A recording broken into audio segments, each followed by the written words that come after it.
bikin tutorial di aplikasi MEMBUAT. Kalian buka aja aplikasinya.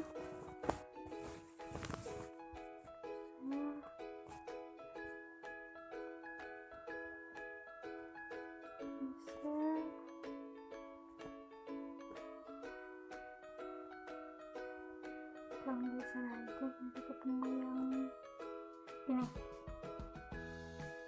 guys.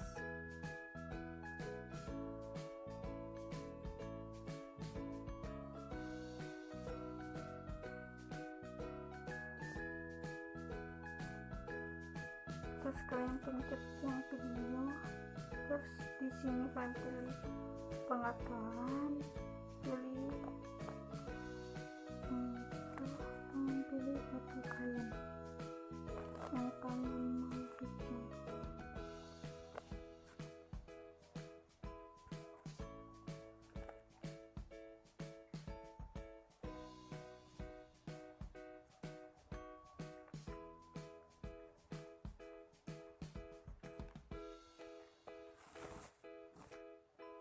Terus kalian pencet yang video, kalian putar suka hati kalian, mau di arah mana, kalau mau lurus.